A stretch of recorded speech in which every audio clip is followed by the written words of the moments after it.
wassalamu ala asyrafil anbiya'i wal mursalin sayyidina wa maulana Muhammadin wa ala alihi wa sahbihi ajma'in, amma ba'd.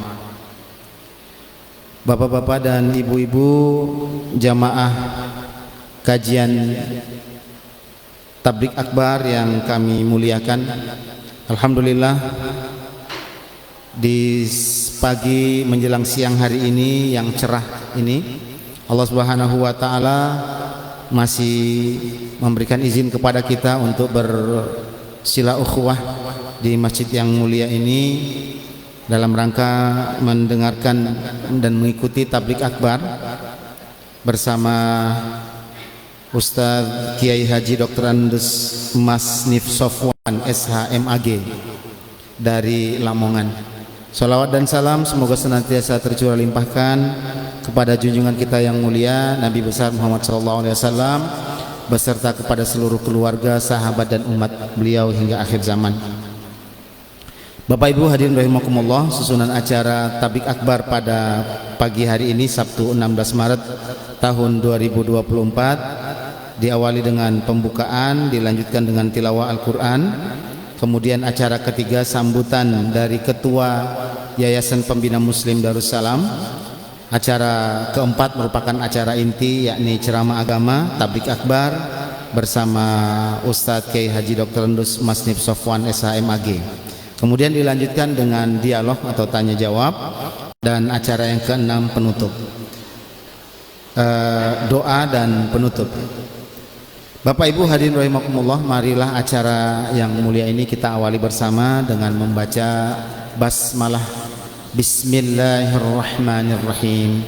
Untuk selanjutnya bersama-sama kita menyimak taujih rabbaniyah yang akan disampaikan, dibawakan oleh Ustadz Syafi'i. Kepada beliau dengan segala hormat kami silahkan.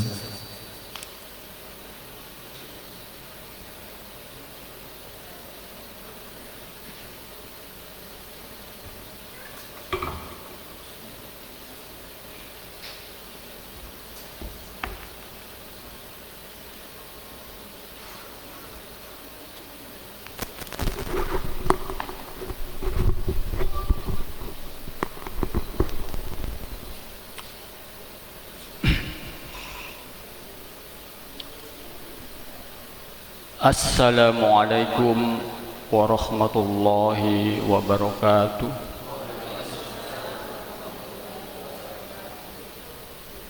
A'udzu billahi minasy syaithanir rajim.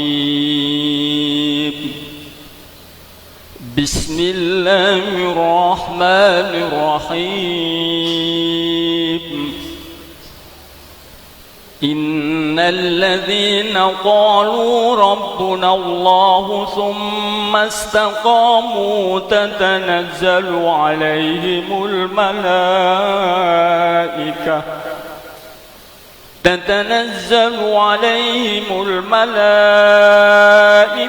alla takhafu wa la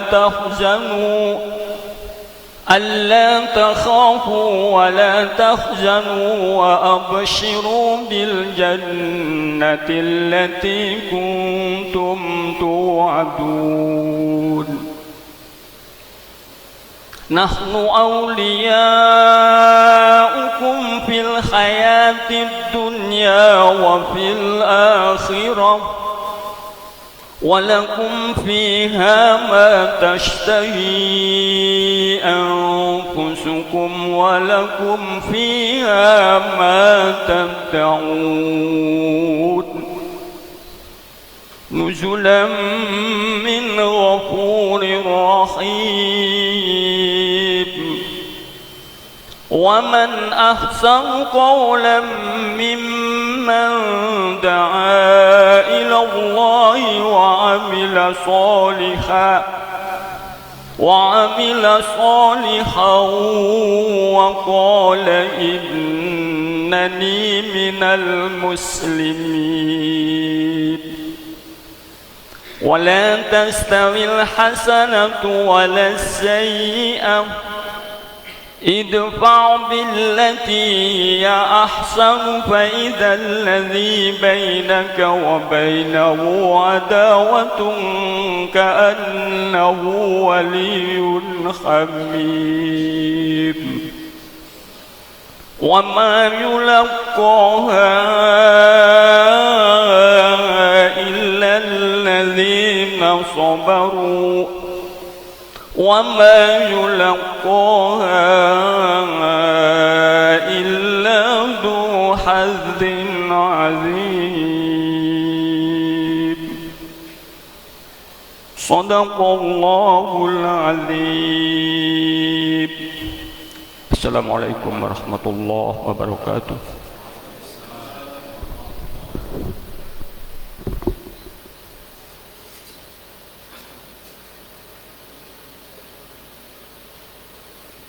Maha benar Allah yang Maha Agung dengan segala firman-Nya. Bapak Ibu hadirin rahimakumullah, acara selanjutnya sambutan dari Ketua Yayasan Pembina Muslim Darussalam kepada Ustadz Haji Muhammad Idris dengan segala hormat kami. Silakan.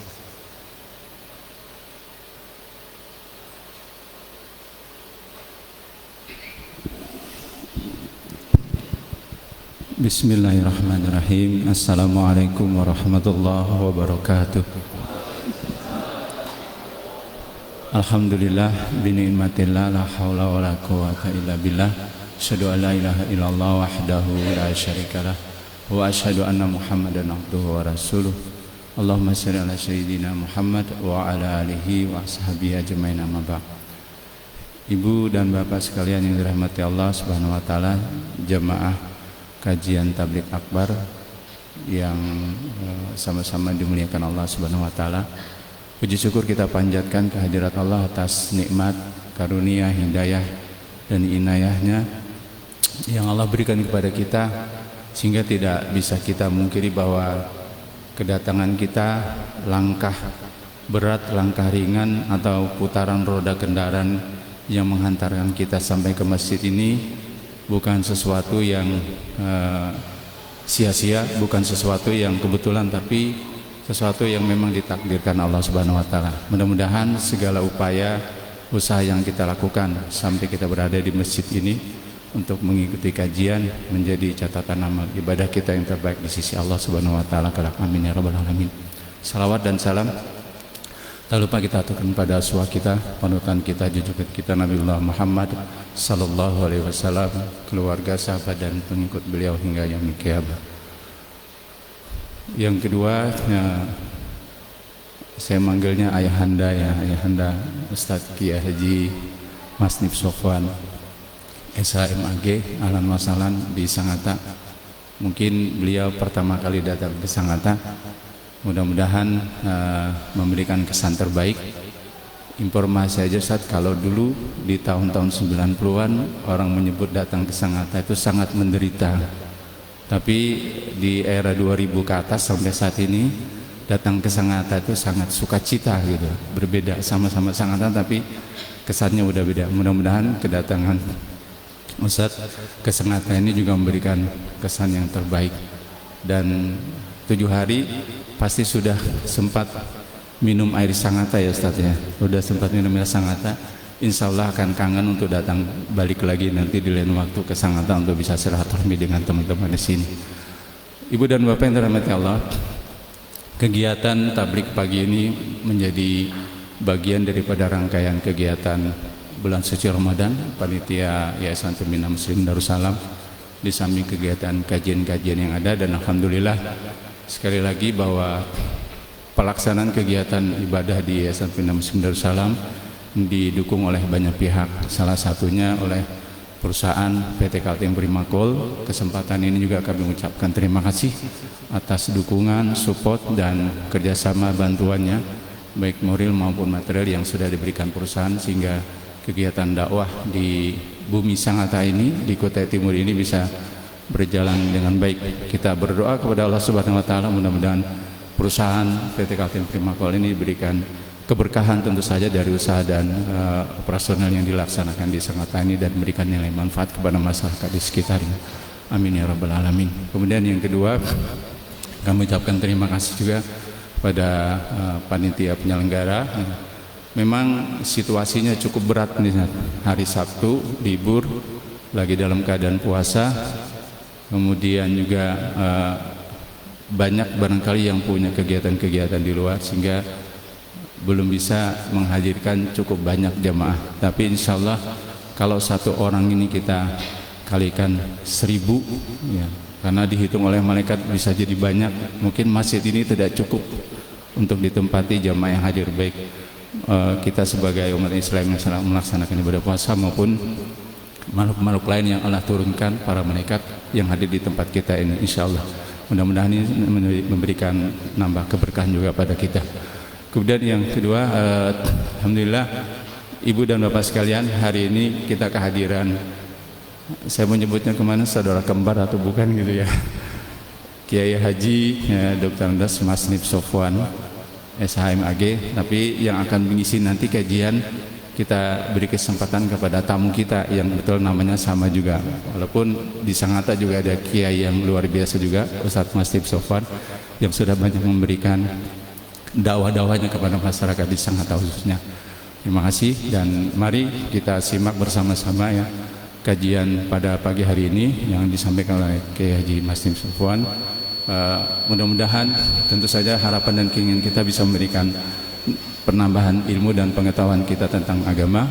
Kemudian salah satu tema Panitia Ramadan Darussalam tahun ini, kita berharap dengan kita berupaya memaksimalkan ibadah kita, salah satunya menghadiri kajian ini bisa menjadikan Ramadan kita menjadi Ramadan yang berkualitas, dan tentu saja akhir dari ending kegiatan Ramadan kita ini menjadikan kita insan yang senantiasa bertakwa kepada Allah Subhanahu wa taala. Amin ya rabbal alamin. Ini barangkali yang bisa kami sampaikan. Sekali lagi kami ucapkan terima kasih dan mohon maaf apabila ada kehilapan dan kekurangan dalam kegiatan selama Ramadan. Billahi taufiq wal hidayah. Assalamualaikum warahmatullahi wabarakatuh.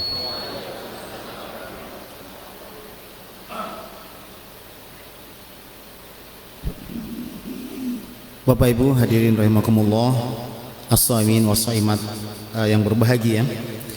Tibalah kita pada acara inti, yakni tablik akbar bersama Ustadz Kiai Haji Dr. Andes Mas Nif Sofwan SHMAG dari Lamongan. Namun sebelum itu terlebih dahulu izinkan kami untuk membacakan secara sekilas CV beliau. Nama Dr. Andes Haji Mas Nif Sofwan SHMAG, tempat dan tanggal lahir Lamongan 12 Agustus tahun 1961, pekerjaan guru dosen, alamat Pringgoboyo Maduran Lamongan. Demikian sekilas untuk ta'aruf bersama beliau. Untuk itu dengan segala hormat kepada Ustadz Kiai Haji Dr. Andes Mas Nif Sofwan SHMAG, dengan segala hormat kami silakan.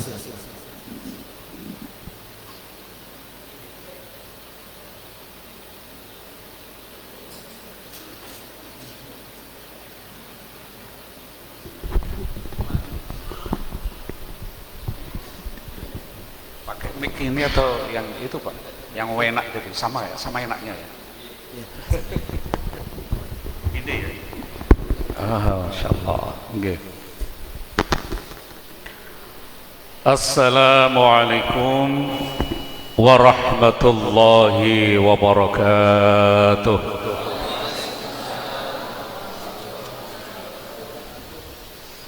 Alhamdulillahilladzi an'ama alaina bi anwa'in ni'am wa faddalna ala sairi khalqihi bi ta'limil ilmi wal iman. Asyhadu an la ilaha illallah wa asyhadu anna Muhammadan abduhu wa rasuluh al-mab'utsu bi khairil bayan wa usalli wa usallimu ala abdika rasulika nabiyyina Muhammadin wa ala alihi wa ashabihi alladzi fuddila dinuhu ala sairil ad'iyan, amma ba'd. Yang saya hormati para alim, tidak bisa saya menyebutkan satu-satu, para tokoh masyarakat dan pejabat daerah serta mustami'in, mustami'at yang dirahmati Allah. Langsung saja, tema pengajian kali ini adalah nikmatnya iman dan keberuntungan orang-orang yang beriman. Allah Subhanahu wa taala memerintahkan kepada kita puasa Ramadan itu ternyata pertama diawali dengan panggilan untuk orang beriman dulu. Ya ayyuhalladzina amanu. Ya ayyuhalladzina amanu. Nah, kan begitu tuh. Orang beriman. Kutiba alaikumus syamu kama kutiba alal ladzina min qablikum la'allakum tattaqun. Yang dipanggil orang yang beriman. Aku perintahkan, aku wajibkan kamu puasa 1 bulan penuh sebagaimana orang-orang yang telah aku wajibkan orang-orang sebelum kamu. Nah, la'allakum tattaqun. Berarti puasa Ramadan itu ibarat pohon, maka buahnya adalah ketakwaan. Jadi outputnya itu harus takwa. Nah, mungkin panjenengan tanda tanya ya, what correlation between fasting and takwa? Ma wisoluhu antara iman, antara puasa dan takwa. Puasa itu kan menahan lapar, menahan haus. Apa bisa menciptakan takwa? Ya. Ma wisoluhu baina siyam wa taqwa. What correlation between fasting and takwa? Apa kaitannya? Apa hubungannya? Karena orang-orang sekarang itu mesti tanyanya begitu, Pak Bu ya. Kaitan, hubungan sebab akibat. Itu orang-orang modern itu begitu. Nah, apa hubungannya antara puasa dengan takwa? Menahan lapar kok bisa menciptakan ketakwaan ya? Kalau begitu orang-orang yang gelandangan di bawah jembatan yang memang tidak punya makan, minum, lapar, atau orang-orang yang hidup di camp-camp konflik perang atau bencana alam, takwa semua gitu. Nah, jawabannya begini. Pada saat orang itu siang hari dia berpuasa, dia toleh begitu ya, nggak ada orang. Sebenarnya orang itu bisa minum, kemudian diusapilah bibirnya, kemudian berjalannya dilemes-lemeskan, pakai angop lagi. Angop itu bahasa Lamongan, bahasa sini menguap. Itu kemudian orang-orang akan berkata dalam hati, oh puasa itu, lihat tuh jalannya aja lemes, pakai angop lagi. Padahal habis minum kolak itu diusap. Bisa itu sebenarnya orang. Tetapi karena dia merasa fa innama tuwallu fasamma wajhullah, itu hakikat takwa, Pak Bu. Hakikat takwa itu adalah fa innama tuwallu fasamma wajhullah. Di mana dia berada, dia merasa berhadapan langsung dengan Allah. Nah ini, maka dia tidak mau melakukan itu karena dia waskat, pengawasan melekat, waskat, pengawasan malaikat. Dia tidak mau melakukan itu. Nah, dari situlah kemudian selama 1 bulan dia dididik, dibina dengan cara itu tadi, dia waskat, pengawasan malaikat terus, maka insya Allah lulus dari gemblengan atau orang Lamongan, penataran selama 1 bulan itu akan menghasilkan satu orang yang disiplin, merasa saya harus melaksanakan, mematuhi ini meskipun tidak dilihat orang. Misalnya ada traffic light itu, lampu abang hijau kata orang Lamongan, stopan itu.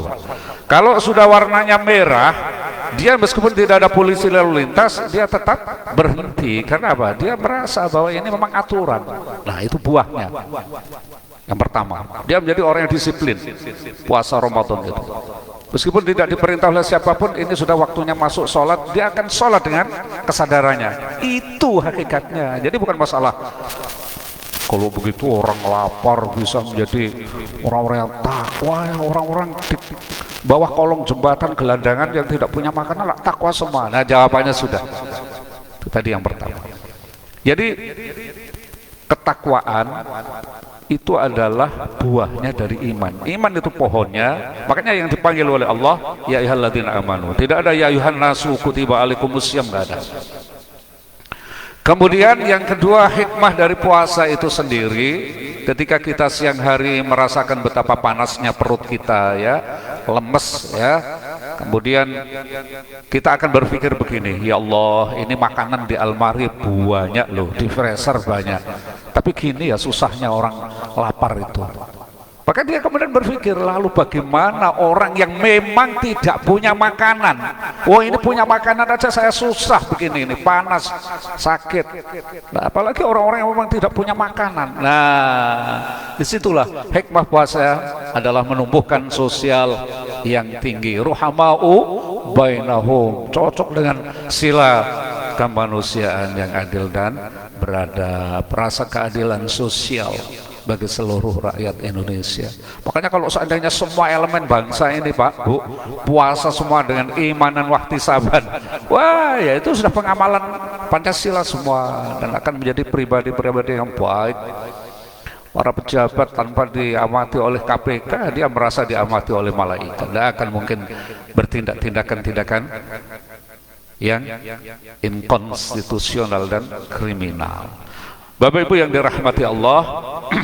Nah sekarang kalau sudah menjadi orang takwa itu apa? Nah ini, yaitu kita akan menginjak kepada tadi tujuan puasa adalah menciptakan ketakwaan. Yang kedua, hikmah puasa adalah menumbuh kembangkan rasa sosial. Dan yang ketiga sekarang manfaat. Manfaat orang yang bertakwa itu ada banyak sekali, tapi di sini saya sampaikan ada 3 saja. Yang pertama, Allah akan mengangkat derajatnya orang itu. Jangan lihat yang namanya ulat, Bapak Ibu ya. Ulat itu semua orang jijik, nggak ada orang senang dengan ulat. Ketika ulat itu kepengen naik derajatnya, maka dia juga puasa. Ulat itu tidak makan, tidak minum. Yang asalnya suka ngerusak daun-daunan tanamannya para petani, dia berhenti, tidak makan, tidak minum. Yang akhirnya menjadi kepompong, entung, kata orang, kata Ustadz Safi, Ustadz Masnif, Ustadz Munif ini karena sama dari lamongannya, entung itu ya ini kepompong itu, metamorfosis. Dan setelah jadi kepompong, dia akan berubah menjadi kupu. Kupu itu Masya Allah, yang asalnya menjijikkan ulat menjadi makhluk yang amat indah sekali. Naik derajatnya gara-gara dia puasa. Begitu pula perilakunya, yang asalnya ulat suka merusak, destruktif, mengganggu, sampah, sampah masyarakat lah. Setelah puasa, kupu itu menjadi makhluk yang membantu penyerbukan. Jadi ketika ada bunga betina, kupu itu hinggap di situ, ngambil serbuk sarinya, diletakkan di kakinya atau di apanya itu, kemudian diletakkan bunga jantan dulu, plek begitu ya. Kemudian dipindah ke bunga betina, jadilah buah, pembuahan.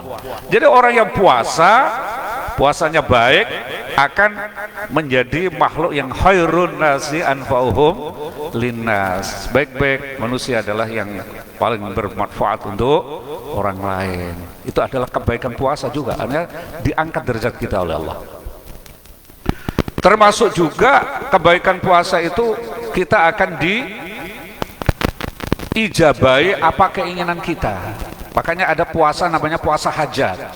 Selain puasa yang memang sudah disyar'ikan itu, puasa Ramadan, puasa Senin Kemis, puasa Yaumul Bait, puasa yang lain ya. Ada kalau orang itu punya keinginan itu dianjurkan puasa, Pak. Puasa. Ada orang itu klien saya kepengen tanahnya laku. Ya, tanahnya asalnya nggak laku. Jangankan orang mau membeli, noleh aja kepada lahan tanahnya itu enggak, karena nggak produktif. Dia bilang, bah, saya kepengen tanah saya laku. Mudah kok itu. Ada ikhtiar 2 macam. Yang pertama, ikhtiar dohir, yaitu ikhtiar fisik. Jangan publikasikan, jangan infokan, ditulis pakai spanduk, tanah dijual, hubungi ini. Tapi itu belum cukup, itu belum tentu orang mau tergerak hatinya, belum. Yang kedua adalah ikhtiar batin. Jangan puasa 3 hari baca Allahumma ya wajid ya Bari', ya Musawwir, karena ini Asmaul Husna yang kaitannya dengan terijabai keinginan orang. Ya Wajid itu kan Allah zat yang mewujudkan sesuatu yang asalnya nggak ada jadi ada, alam ini. Kemudian ya Bari itu kan yang menciptakan yang asalnya tidak ada menjadi ada. Nah kalau orang keinginannya kepingin tercapai, ya panggillah Asmaul Husna itu sesuai dengan keinginanmu. Kan Allah sudah memberi walillahil asmaul husna fad'uuhu biha. Walillahi, dan untuk Allah al-asmaul husna, nama-nama yang indah 99 itu, fad'u, maka hendaklah engkau panggil hu kepada Allah tentang keinginanmu itu, biha, dengan menyebut asmaul husna itu. Saya suruh membaca Allahumma ya Wajid ya Bari' ya Musawwir 5.000 kali, dan begitu dia saking semangatnya dibaca 10.000 kali Pak. Seketika itu langsung ditawar orang 5. Ya, di daerah Ustaz Madif, di daerah Blimbing, namanya Pak Kamujiono, jamaah pengajian saya. Jadi puasa itu ada filosofi yang namanya ayam babon. Ayam babon itu ayam betina yang kepingin cita-citanya tercapai, menetaskan telurnya itu menjadi anak-anak generasi yang baik. Maka ternyata ayam babon itu juga puasa. Dia angkrem. Orang sini bingung kan, apa angkrem itu? Angkrem itu ya di tempat apa itu petarangan itu, Ustaz Mas Nif. Mengeram, ya dia mengeram gitu ya. Nggak makan, nggak minum itu Pak, nggak mungkin. Ayam betina mengeram, turun dari tempat mengeramannya. Nanti kalau ada parit, ada airnya diminum, cerup, naik lagi. Ketika melihat ada gabah berceceran, turun, dimakan, naik lagi. Kapan angetnya? Wong adanya bisa netas itu gara-gara hangat. Makanya sekarang diganti dengan teknologi lampu berapa watt gitu di peternakan penetasan itu. Jadi alam ya tentu saja qadarullah, karena qadar dari Allah ya. Itu sudah memberi contoh semua. Kepengen naik derajatnya, filosofi ulat menjadi kupu. Kepengen tercapai cita-citanya, kemudian kita diberi filosofi yang namanya ayam, keinginannya tercapai, akhirnya menetas Pak, karena anget itu tadi, dirambil. Subhanallah. Itu kebaikan-kebaikan dari puasa. Makanya Mbak Panjenengan kalau kepingin punya hajat besar-besar itu puasa Pak, dan panggillah asma Allah, asmaul husna itu cukup. Saya kalau mengijazahi klien-klien saya, murid-murid saya kok enggak usah doa panjang-panjang, malah dia enggak hafal nanti.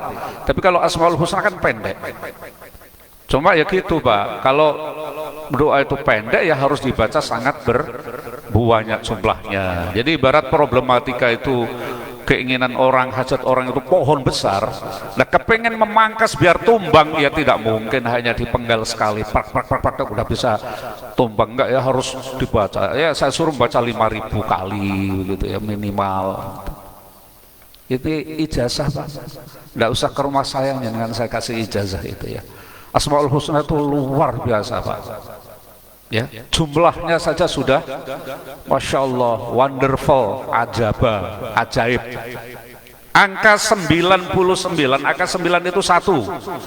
Angka yang paling besar dari para angka. Dimulai dari 0, 1, 2, 3, 4, 5, 0, 9. Kalkulator tidak boleh ada angka di atas 9. Mau membuat angka berapa miliar pun ya yang disentuh ya hanya satu lah. 9.554.324 itu ya cuma 9 tik. 1 angka 9 paling unggul. Makanya Allahul Azim, Allahul Alil, Allah yang unggul, agung. Jumlah asmaul husnanya 99. 9 yang kedua keajaibannya, angka 9 itu dikalikan berapapun di jumlah akhir itu kembali ke 9 lagi. Wa ilallahi turja'ul umur, kepada Allah segala kehidupan itu kembali. Ayo coba 9 kali 2 berapa? 18 itu angka 1 dan 8 menjadi 9 Pak. 9 kali 3 berapa? 12. 27, 2 tambah 7 9, Pak. 9 kali 4 berapa? 36, 3 tambah 6 berapa, Bu? 9. 9 kali 8 72, 7 tambah 2 9. 9 kali 9 81, 8 tambah 1 juga 9. Oh, enggak usah saya teruskan, Pak. Nanti pengajiannya judulnya jadi kalkulatorium gitu, kalkulatornya jangan kalikan sendiri saja. Itu dahsyatnya Asmaul Husna. Ya, jadi saya kembalikan lagi. Jadi kalau orang itu pengen punya hajat juga puasa, Pak. Puasa hajat namanya. Tapi puasa Ramadan nggak boleh dibuat niat sekalian dengan puasa hajat, nggak boleh, Pak. Nanti mengurangi kesucian dari ibadah puasa Ramadan. Kalau puasa hajat itu sendiri, temanya sendiri. Ya Allah, saya niat puasa hajat. Sebagaimana engkau telah memberikan gambaran-gambaran dan filosofi makhlukmu, semuanya tercapai hajatnya dengan puasa. Ya, makanya kita puasa Ramadan itu ya termasuk doanya juga diijabahi oleh Allah. Ya, namanya orang puasa itu kan lemas gitu ya. Allah melihat kita itu, ya Allah, makhlukku sampai begitu dia ya, dengan menahan lapar, maka kemudian rasa kasih sayangnya Allah itu lebih kepada kita itu. Itu keberuntungannya, nikmatnya iman. Sekarang keberuntungannya ketakwaan. Orang kalau sudah tadi buahnya adalah takwa, pohonnya adalah iman, itu Allah akan memberi jalan keluar ketika mereka itu mempunyai problem. Ya ja'allahu makhraja, dan Allah akan memberi rezeki tanpa disangka-sangka dari asalnya. وَمَنْ يَتَّقِ اللَّهَ يَجْعَلْ لَهُ مَخْرَجًا وَيَرْزُقْهُ مِنْ حَيْثُ لَا يَحْتَسِبُ. Waman, dan barang siapa yattaqillah, takwa kepada Allah, yaj'al lahu makhraja, Allah akan memberi jalan keluar ketika dia punya problem apapun. Wa yarzuq, dan Allah akan memberi rizkihu kepada orang itu min haitsu la yahtasib, dari yang tidak disangka-sangka jalannya itu. Nah, saya beri 2 contoh saja, yaitu kisah orang yang terperangkap dalam gua. Itu di Riyadhus Shalihin atau Sahih Muslim ada, Pak. Riyadhus Shalihin jilid 1, monggo dibaca. Kemudian yang kedua adalah kisah Ashabul Kahfi, pemuda yang bersembunyi di gua. Kalau yang pertama, orang yang terjebak di dalam gua, tidak sengaja dia masuk ke gua itu karena kehujanan. Kemudian yang kedua Ashabul Kahfi, orang yang memang sengaja berlindung di gua untuk agar selamat dari kejaran raja yang zalim waktu itu. Nah, kita mulai dari kisah yang pertama. Pada zaman Bani Israel itu dikisahkan ada 3 orang, Pak, berjalan entah ada tujuan kemana begitu. Tiba-tiba hujan deras. Nah, pada saat hujan deras itu dia tidak bawa mantel ya, mantel waktu itu belum ada sih, payung ya ketinggalan mungkin di rumah. Akhirnya dia bernaung masuk ke sebuah gua. Guanya tidak seberapa besar. Tiba-tiba saja gua ini menutup, ambruk pintunya, batu yang besar itu turun, parek gitu ya. Nah, jangan bisa bayangkan apa kira-kira yang akan didambakan orang dalam kondisi begini ini. Mau teriak, siapa yang mendengar? Mau pakai HP, tidak ada HP, mau minta tolong, siapa? Pasti mati sia-sia.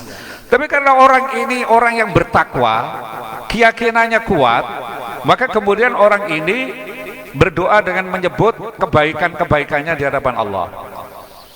Jadi menyebut kebaikan-kebaikan di hadapan Allah itu dianjurkan, Pak Bu, kalau berdoa ya. Kalau menyebut kebaikan di hadapan manusia itu yang tidak boleh. Itu riya namanya, ro'a melihat, ya ro'u riyaan, berarti memperlihat-lihatkan amalnya. Tapi ketika kita dilanda sebuah problem, itu sebutlah amal jenengan sendiri-sendiri di hadapan Allah. Amal yang istimewa itu Allah sewenang itu. Memang itu anjurannya begitu. Itulah wasilah namanya. Ya. Jadi orang berdoa itu kan ibarat orang nelpon orang, Pak. Da'a yad'u itu kan memanggil, berdoa. Nah, orang memanggil orang itu biar diijabahi Allah itu, kalau pakai HP itu ada 5 syarat, Pak. Nanti kemudian ada yang namanya wasilah atau pulsa itu, amal yang baik. Jangan pasti punya amalan-amalan yang baik itu pasti masing-masing pribadi punya ya. Jangan sebut. Orang yang berdoa ibarat memanggil Allah. Saya gambarkan aja manggil saya gitu ya. Pakai HP, biar saya jawab, biar saya meladeni dan apa yang jenengan inginkan saya layani. Ada 5 syarat. Yang pertama harus ada HP. Orang manggil orang pakai HP. Yang pertama harus ada HP. Artinya harus ada keyakinan yang kuat bahwa doa saya pasti diterima oleh Allah. Itu HP-nya, Pak. Kayak Nabi Zakaria, kafaya insad dzikru rahmati rabbika 'abdahu Zakaria idza nada rabbahu nidaan khafiya qala rabbi inni wahana al-'azmu minni washtala ar-ra'su shayba walam akum bidu'aika rabbi syakiya. Surat Maryam. Suaranya sama enaknya dengan ponakannya ya Pak ya? Iya dong, itu ponakan saya Ustadz Safi itu. Dan sama-sama minum air Bengawan Solo. Ustadz Maslif itu juga sama suaranya enak. Jadi iya Pak, Bengawan Solo itu banyak vitaminnya soalnya. Dari situ gedebok kentir di situ. Guyon Pak. Nabi Zakaria itu sudah sangat sepuh, tidak punya anak, istrinya juga mandul. Ini wahanal admu minni, ya Allah, saya ini balung saya dan sudah pating keleduk kalau debat berjalan. Washtala ru'su syaiba, rambut saya sudah memutih semuanya. Tapi walam akum bidu'aika rabbi syakiya, saya tidak pernah putus asa dan tidak pernah lelah ya Allah ketika meminta kepadamu itu. Terus berdoa berapa tahun, akhirnya dijawab oleh Allah. Ya Zakaria, inna nubashiruka bighulamin ismuhu Yahya. Wahai Zakaria, karena kamu yakin, mantap bahwa aku mengijabaimu, maka sekarang saya ijabai. Kamu akan punya anak. Istrinya Nabi Zakaria itu udah umur 80. Udah menopause, Pak, sudah tidak menstruasi, kok bisa ya? Ah, itu kan ilmu biologi. Ilmu biologi kan bisa saja dimentahkan oleh kekuasaan Allah. Nabi Isa tanpa bapak, ya dah, bisa Maryam hamil. Hah?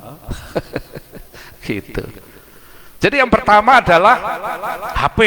HP-nya adanya ke ini keyakinan. Yang kedua ada nomor. Jadi jenengan kalau nelpon saya, misalnya Ustadz Munif nelpon saya terus diawur 0827755, ya nggak nyampe tuh ya. Ah, contohnya begitu ya. Kemudian kita harus akrab dengan nomornya Allah itu Pak. Allah itu punya nomor Bu, punya. Berapa? 23444. Nah itu 2 subuh. Oh nggak pernah sholat subuh. Yang disenengi mau sholat maghrib tok, yang disentuh tombol 3 mau berdoa kepada Allah, nggak nyambung Pak. Wong baru nomor 3 yang ditutul, yang disentuh. 23444 ini harus dijalankan semua. Subuh 2 rakaat, maghrib 3, asar 4, duhur 4, isya 4. Insya Allah orang yang selalu menombol nomornya Allah dengan sholat 2 rakaat subuhnya, 3 rakaat itu nyambung terus. Yang kedua itu tadi. Yang ketiga, belum cukup Pak, HP-nya baru, nomornya bener. Yang ketiga, pulsa. Ah, ini yang akan saya terangkan kisahnya itu tadi. Pulsa adalah amalan. Ya. Yang keempat adalah sinyal. Oh, kalau sinyal itu jangan sudah hafal, sudah biasa tahajud. Yaitu sinyal yang paling baik itu waktu tahajud dan sebagainya itu. Kemudian yang terakhir, ketika saya biar bisa menjawab permintaannya jenengan, kalimatnya harus baik. Orang nelpon orang itu kalimatnya kan harus disusun Pak ya. SMS saja kan tidak boleh. Misalnya Ustadz Safi terus domainnya saya ini Pak Liknya gitu, terus begini, Pak Lik, datang dong. sekarang ke Sangatta. Itu mungkin saya lapo itu. Tapi kalau coba assalamualaikum warahmatullahi wabarakatuh, Pak Le, mudah-mudahan jenengan sekeluarga sehat ya Pak Le. Kalau Pak Le tidak ada halangan, bagaimana kalau Pak Le yang untuk Ramadan ini bisa ikut tabligh di sana? Nanti Ustadz Mudif yang koordinatornya. Mudah-mudahan Pak Le sehat. Demikian, terima kasih. Salam saya untuk keluarga. Muhammad Syafiq, ponakanmu yang gawanteng sendiri. Itu datang Pak saya.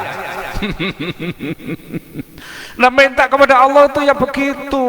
Maka kata Rasulullah, orang yang mau meminta kepada Allah itu sanjunglah Allah dan Rasulnya, baca sholawat dan sanjung Allah. Maka minimal adalah Allahumma sholli ala Muhammadin walhamdulillahi rabbil alamin, baru berdoa. Kalau tidak menyanjung Allah dan Rasulnya, kata Rasulullah, itu orang yang tergesa-gesa ya kayak itu tadi. Domane Pak Nele, balik datang dong ke Sangatta. Saya bingung, lapo karepe Syafi'i iki, ya begitu. Jadi itu tadi ya. Nah sekarang yang itu tadi yang belum saya jelaskan, yaitu pulsa.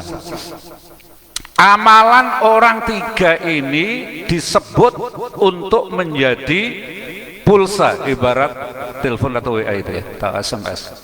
Artinya untuk wasilah. Wasol itu kan nyampe hubungan, nyambung. Yang pertama, seorang yang sangat bakti kepada orang tua, Pak. Dia dia berdoa begini, ya Allah, saya di rumah, pekerjaan saya adalah memerah susu kambing, ya Allah, saya jual di pasar. Suatu hari ketika saya mencari rumput yang sangat jauh, saya pulang, ibu saya sudah dalam keadaan tidur lelap, ya Allah, sudah selesai sholat.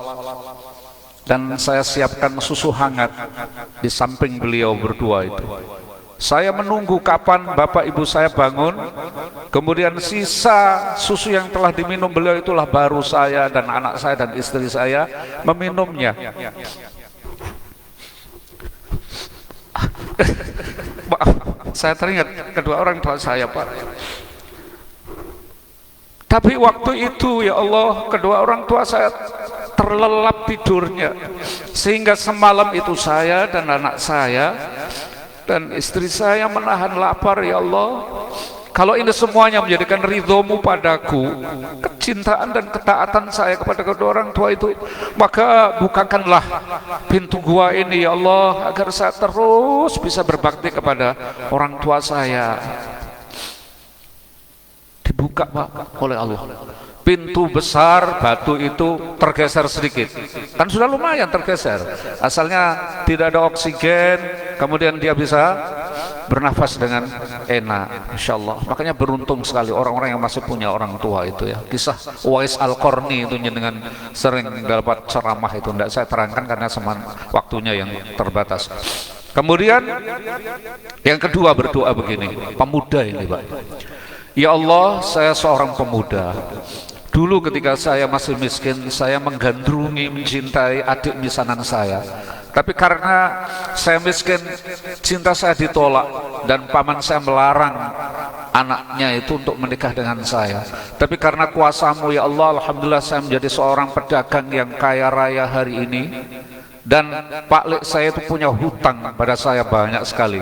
Dia tidak mampu membayar, maka dibayarlah dengan perawannya itu tadi yang saya gandrungi itu.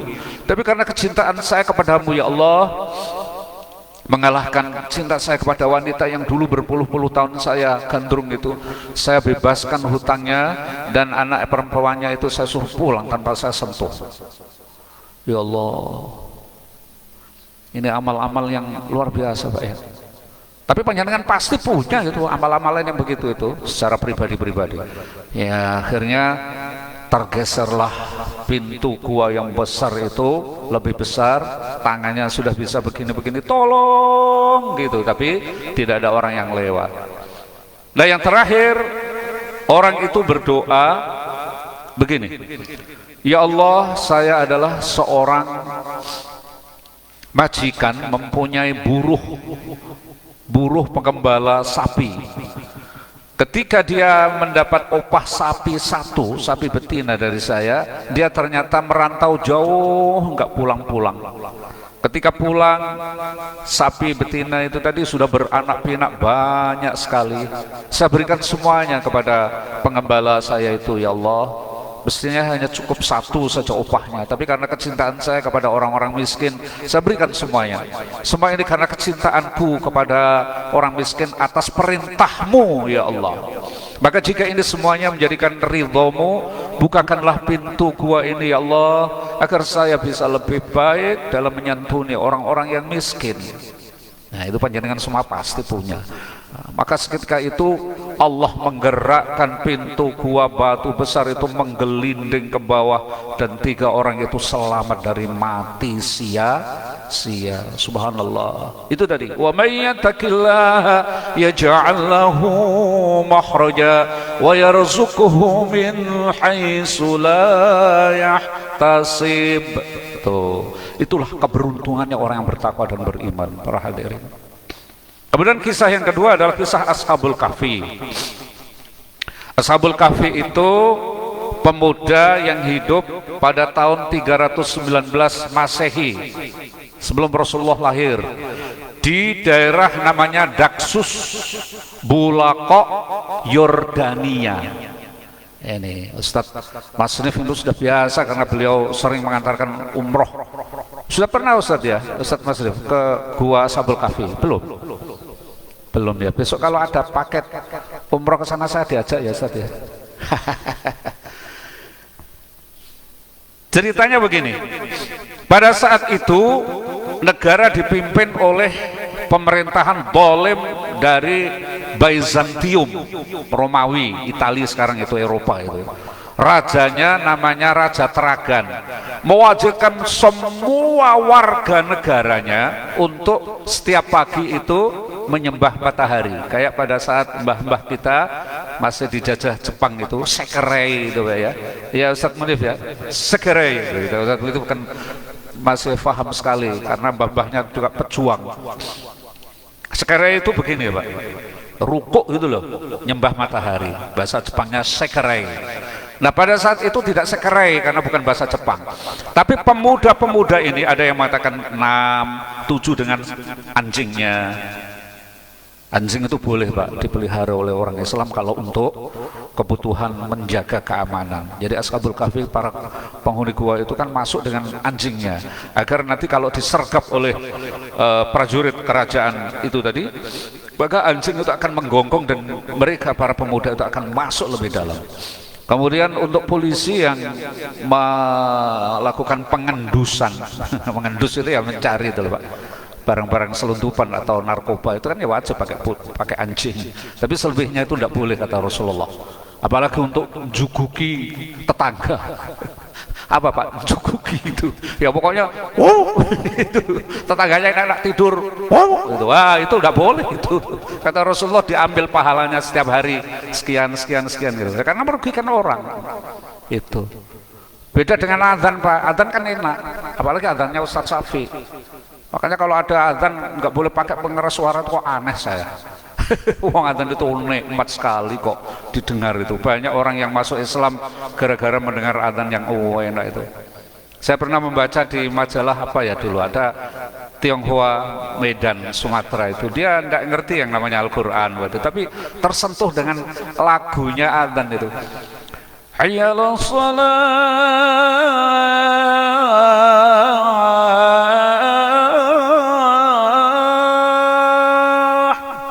dia begini, kok ada lagu indahnya begitu ya.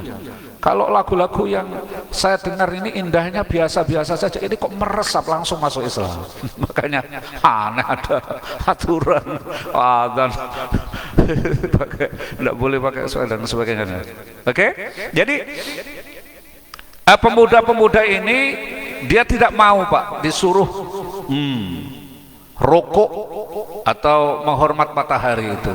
Maka kemudian pihak kerajaan memanggil, kebetulan ini anak para pejabat dipanggil. Nah kalian itu bagaimana toh, kok nggak mau menjadi contoh yang baik? Bapak-bapakmu itu pejabat tinggi di sini, mbok yo diberi contoh ya, ikut.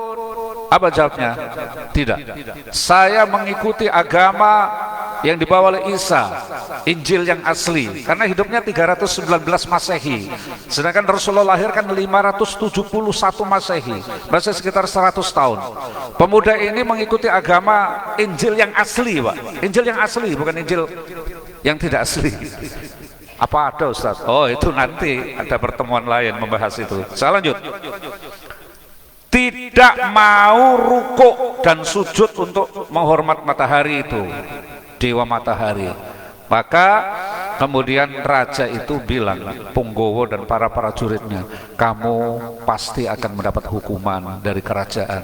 Nah, malam hari para pemuda itu bermusyawarah, ayo kita bersembunyi, cari gua yang agak jauh, yang besar sekali gitu.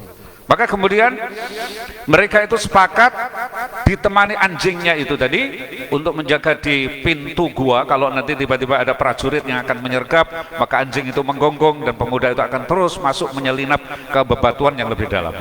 Dan membawa uang yang masih bergambar Raja Tragan yang dolim itu tadi, uang logam. Dan tidak lupa pula membawa beberapa butir anggur dimasukkan di kantongnya untuk menghilangkan haus. Masuk dia. Nah, disinilah keajaiban Allah itu.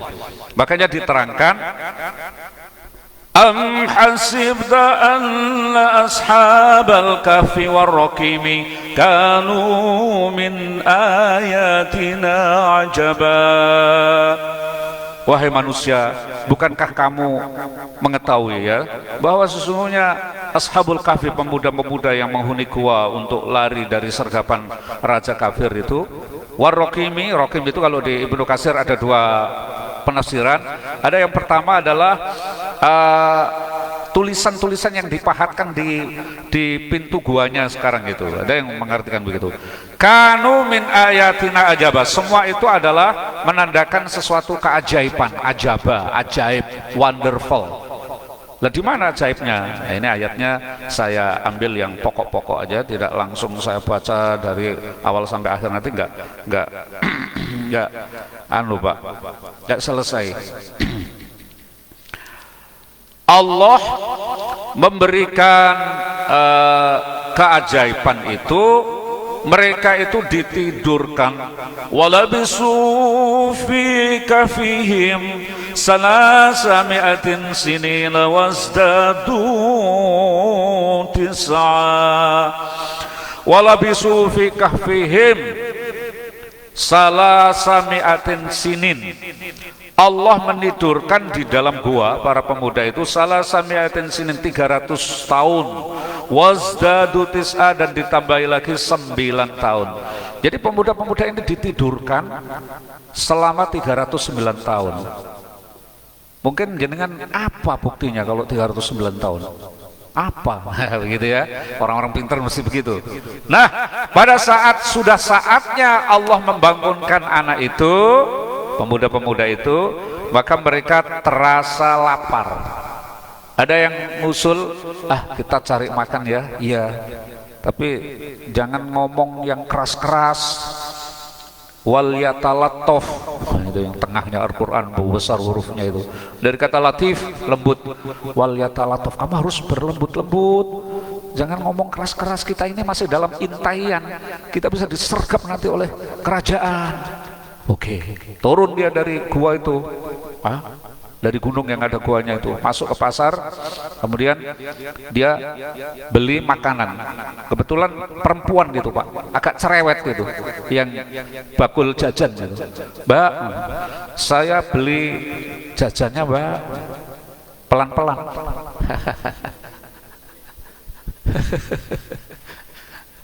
Pelan-pelan sekali. Tuh bakul jajan itu begini. Beli apa sih Mas? Beli jajan Mbak. Ngomong toh yang banter. Itu namanya nih cerewet. Padahal sudah dilarang oleh sahabat. Wal yatalattaf, harus berlembut-lembut. Beli jajan Mbak. Ngomong kok gak banter. Yang banter beli jajan. Iya. Berapa? Ini uangnya Mbak. Ya terserah dapat berapa. Loh, apa sih Mas? Oh ini uang 309 tahun yang lalu, ini gambarnya Raja Teragan. Sampean itu uang enggak terpakai. Sekarang itu rajanya sudah Theodosius, Mas. Jangan main-main sama saya.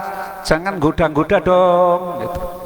Kata si pemuda itu, Mbak, sambil didekati begini, saya tidak menggoda Mbak, demi Allah, saya baru kemarin membawa uang ini. Kok Mbak mengatakan 309 tahun, bagaimana? Loh. Kalau nggak percaya tak panggilkan ini polisi pasar. Pak polisi, ada apa Pak? Ini anak beli jajan itu loh Pak, masih pakai uang logam 309 tahun yang lalu, anak senting ini Pak. Ya Allah, makanya cerewetnya luar biasa kebetulan waktu itu. Tapi kemudian polisi itu tertarik juga, masa anak ganteng begini, soalnya ras Eropa Pak ya, Yordania. Ini Pak Haji Munif ini sampai Cak Mas itu hafal sekali dengan wajah-wajah orang-orang begitu itu, karena beliau setiap tahun mengantarkan jamaahnya, jamaah haji dan umroh.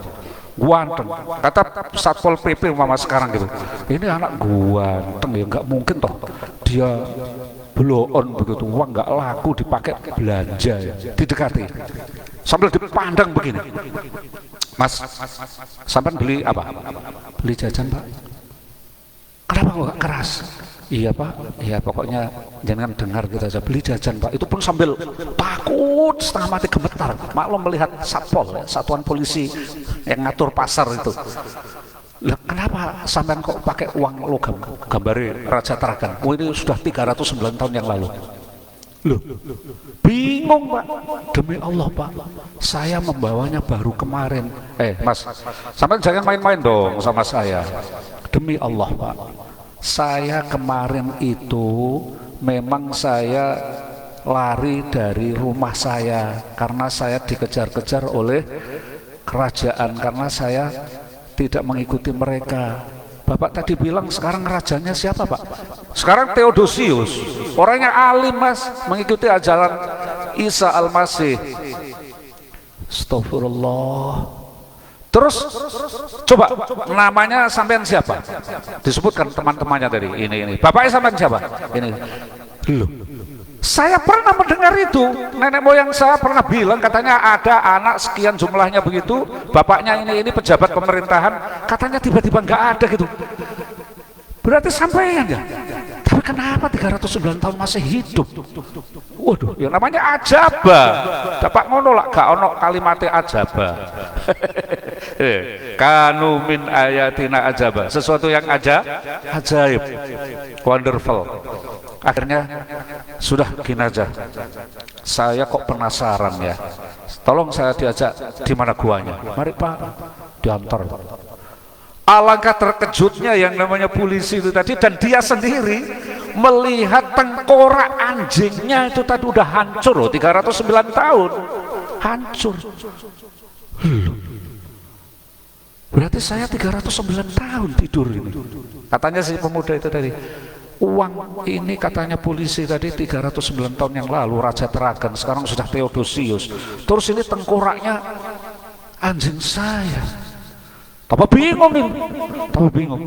Kemudian melihat lagi, ini kok buah anggur. Dia gereng-gereng kantongnya itu. Iya, masih ada kantongnya tapi nggak ada anggurnya. Ini apa anggur yang saya bawa ya? Nah, Insya Allah semuanya ajaba Pak. Akhirnya berita itu sampai kepada Raja Theodosius, dan kemudian Raja Theodosius memanggil pemuda-pemuda itu ke istana. Dikatakan, wahai makhluk yang dimuliakan Allah, wahai makhluk yang menjadikan saya yakin akan kekuasaan Allah untuk membangkitkan manusia di hari kiamat. Apa gerangan yang kau minta agar saya bisa memberi satu kesenangan untuk kalian makhluk yang dimuliakan Allah? Jawabnya apa? Saya tidak minta apa-apa wahai Raja, saya sudah diberi kenikmatan oleh Allah. Saya kepengen bertemu langsung dengan Allah sekarang. Maka seketika itu Allah mencabut nyawa mereka, para pemuda itu. Makanya Cak Mas Nif besok kalau ke umroh dengan rute ke Yordania, tolong saya dihubungi ya Cak ya. Saya tak menabung. Daerah-daerah Lamongan itu belum ada kok umroh yang ke situ itu. Belum ada. Yordania, Pak. Sesuai dengan Al-Qur'an itu ciri-cirinya adalah Yordania. Lah ada saya yang ngaku, no, sana itu kan biasa biro travel itu. Ngaku-ngaku biar nanti daerahnya dapat income banyak itu, jual souvenir ini. Tapi yang cocok dengan Al-Qur'an adalah di Bulako, Yordania. Ya, utaranya ya Ustaz Munif ya, utaranya Saudi Arabia kalau nggak salah. Itulah para hadirin sekalian, kesimpulannya wa may yattaqillaha yaj'al lahu makhraja. Semua ketakwaan itu akan dimuliakan oleh Allah meskipun sekilas di dunia dia melarat. Ingat Ashabul Kahfi, dia melarat dulu, dikejar, tapi akhirnya dimuliakan oleh Allah. Mudah-mudahan dengan kajian ini semakin menambah keimanan kita. Kita berdoa. Bismillahirrahmanirrahim. Hamdan yuwafi ni'mahu wa yukafi mazidah. Ya Rabbana lakal hamdu kama yanbaghi li jalali wajhika wa 'azimi sultanik. Wa sallallahu ala khairi khalqi Muhammadin wa ala alihi wa ashabihi ajma'in walhamdulillahi rabbil alamin. Allahumma inni as'aluka bi anni asyhadu innaka antallah la ilaha illa anta al-ahad as-samad alladzi lam yulad wa lam yakul lahu kufuwan ahad. Subhanaka la nuhsi sana'an 'alaika anta kama sanaita 'ala nafsik. Falakal hamdu qabla ridha walakal hamdu ba'da ridha walakal hamdu idza radita anna da'iman abada. Allahumma ya hayyu ya qayyum la ilaha illa anta bi rahmatika astaghis. Allahumma iyyaka a'budu wa iyyaka asta'in. Allahumma rabbana innana sami'na munadiyan yunadi lil imani an aminu bi rabbikum fa amanna rabbana faghfir lana dhunubana wa kaffir anna sayiatina wa tawaffana ma'al abrar. Ya Allah, kami semuanya yang di sini adalah mengkaji tentang kebesaran-kebesaran-Mu ya Allah, agar kami meningkatkan keimanan kepadamu ya Allah. Maka kami pun mengikuti kajian-kajian itu dan kami berusaha meningkatkan keimanan kami semuanya. Rabbana faghfir lana dzunubana, maka dari itu ampunilah semua dosa-dosa kami ya Allah, dosa yang dulu maupun yang kini, yang terang-terangan maupun yang tersembunyi, yang saya sengaja maupun yang tidak kami sengaja ya Allah. Wa kafir anna sayiatina, dan hapuslah kejelekan-kejelekan kami ya Allah. Di bulan sucimu, bulan penuh ampunanmu, hapuskanlah ya Allah semua kejelekan-kejelekan kami. Wa tawaffana ma'al abror, jika engkau mewafatkan kami, wafatkanlah kami dalam puncak iman Islam kami berserta orang-orang yang berbakti kepadamu ya Allah. Allahumma la tada' min maqamina hadza dzamban illa ghafartah wala hamman illa farrajtah wala hajatan illa qadaitah wala maridan illa syafaitah wala aiban illa satartah. Ya Allah, jangan ada dosa pada diri kami kecuali Kau ampuni ya Allah, dan jangan ada kesedihan-kesedihan yang menimpa kami kaum muslimin muslimat, wabil khusus saudara-saudara kami di Palestina. Hilangkanlah kesedihan mereka ya Allah. Ya khairan nasir, ya khairan nasirin, ya khairan nasirin, Kaulah yang menolong mereka ya Allah. Kami tidak mampu, kami kecil, tidak punya kekuatan menghadapi sesuatu yang besar itu ya Allah, tapi Engkaulah yang menolong. Pasukan Badar ya Allah yang jumlahnya hanya 313 tapi mampu mengalahkan 1000 pasukan kafir. Ya Allah, jika ada kesedihan yang menimpa kami dan mereka, maka Engkaulah yang menghilangkan kesedihan itu. Dan jangan ada aib, kejelekan, cacat-cacat kami, rahasia kami, kecuali Kau tutupi ya Allah di dunia, dan Kau hapus pula di akhirat. Dan jangan ada penyakit yang menimpa kami, warga Sangatta umumnya, saudara-saudara kami semuanya di sini. Jangan ada penyakit yang menimpa mereka kecuali Kau hilangkan, Kau ganti dengan kesembuhan dan kesehatan ya Allah. Fayassir lana umurana, mudahkanlah urusan kami. Wabil khusus saudara-saudara kami Sangatta, wabil khusus lagi saudara-saudara kami yang ada di sini dalam mencari rizki, dalam menyebarkan Islam ya Allah. Wa nawwir qulubana, dan berilah cahaya dari hidayah-Mu kami semuanya ya Allah. Washrah sudurana, lapangkanlah dada kami agar kami pandai bersyukur ketika mendapat nikmat-Mu dan pandai bersabar ketika mendapat ujian dari-Mu ya Allah. Wahtim bisolihati amalina, jadikanlah kami semuanya ketika wafat adalah wafat yang husnul khotimah. Tawaffana muslimin, Jika Engkau mewafatkan kami sewaktu-waktu ya Allah, wafatkanlah kami dalam puncak iman dan Islam kami. Wa ahyina muslimin. Dan jika Engkau memberi kami yang panjang, usia yang panjang, maka jadikanlah usia kami yang barokah ya Allah, jauh dari sakit dan penyakit ya Allah, bermanfaat untuk diri kami dan lingkungan serta orang lain ya Allah. Rabbana taqabbal minna innaka antas samiul alim wa tub alaina innaka tawwabur rahim. Subhana rabbika rabbil izzati amma yasifun wa salamun alal mursalin walhamdulillahi rabbil alamin. Kita tutup dengan doa akhirul majlis. Subhanakallahumma wa bihamdika asyhadu an la ilaha illa anta astaghfiruka. Para hadirin sekalian, itu yang bisa saya sampaikan. Saya mohon maaf, pasti banyak hal-hal yang kurang dari saya, dan saya mohon pamit. Hari Senin besok saya sudah berakhir dan sudah pulang. Billahi taufiq wal hidayah. Wassalamualaikum warahmatullahi wabarakatuh.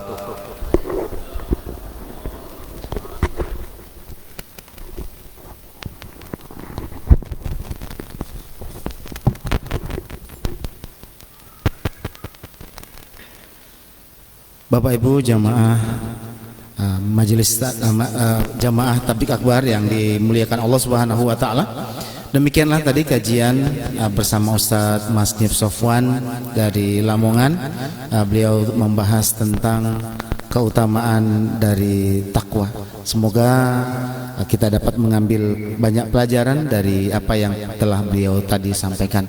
Demikianlah kegiatan kita pada pagi hari ini. Mari kita akhiri bersama dengan membaca doa kafaratul majlis dan hamdalah. Subhanakallahumma wa bihamdik asyhadu an la ilaha illa anta astaghfiruka wa atubu ilaik. Walhamdulillahirabbil alamin. Sampai jumpa pada kajian berikutnya. Wassalamualaikum warahmatullahi wabarakatuh.